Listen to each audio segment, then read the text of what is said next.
have asked me how we made our stepping stones, and I wanted to just give you guys a quick little tutorial on how we did that. I found these awesome plates at the Dollar Tree, and I have a ton of them. They're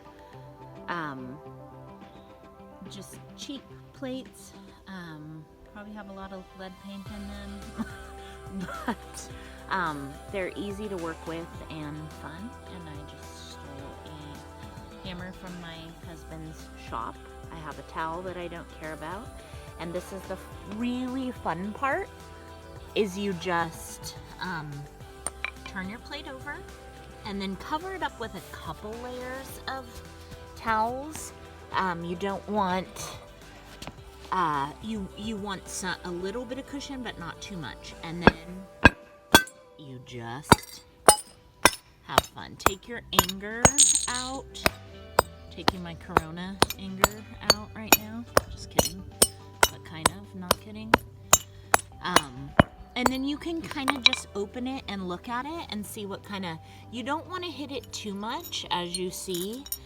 You do want some smaller parts, but you want them big enough, and these are great because they have a nice little triangle angle to them. So these are really fun pieces. So I like those, so I'll probably set those aside so they don't get much smaller. See, I love all these little pieces. You can really, you don't want them much smaller than that, so you can work with those. So set those aside, and then you can just work on the bigger pieces. So yeah, that's kind of how this works to start, and then I will go into the rest.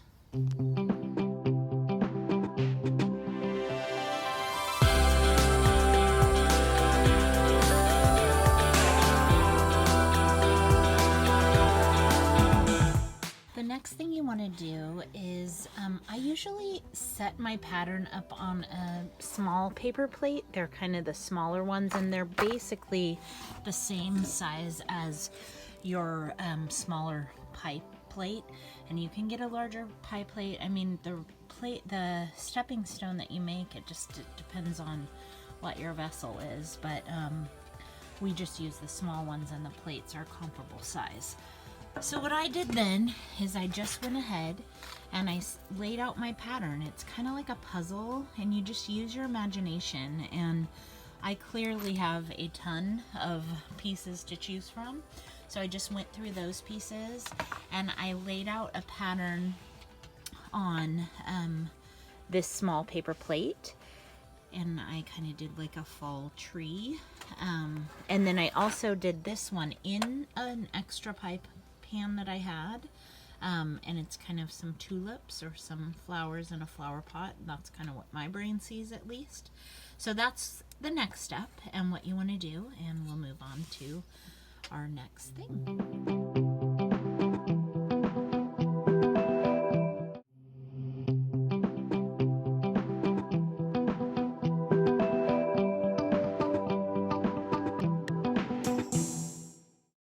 Pretty smooth, so just start with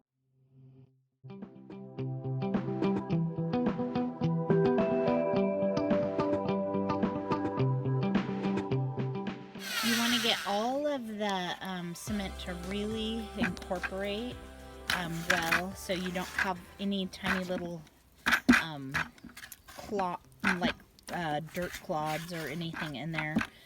So just a pretty kind of cake batter consistency, maybe thicker.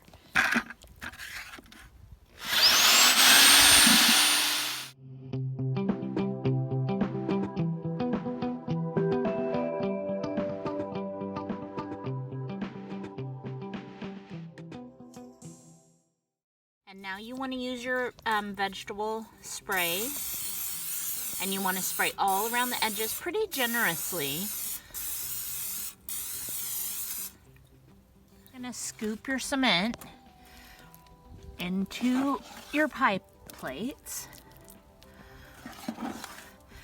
And you want to fill it so that it is pretty close to the rim.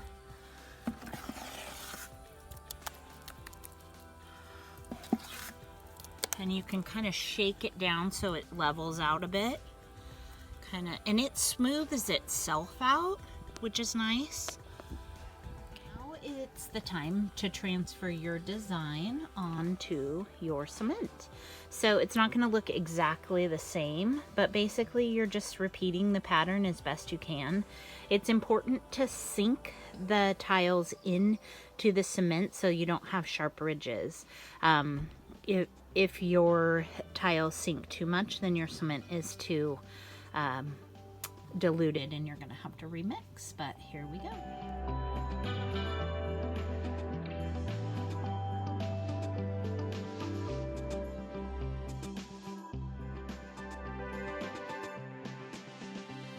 So now you have your pattern repeated. Don't be alarmed by these little pieces of cement. Those can all be just cleaned off when it's all dry. So now you just want to transfer it to a sunny space.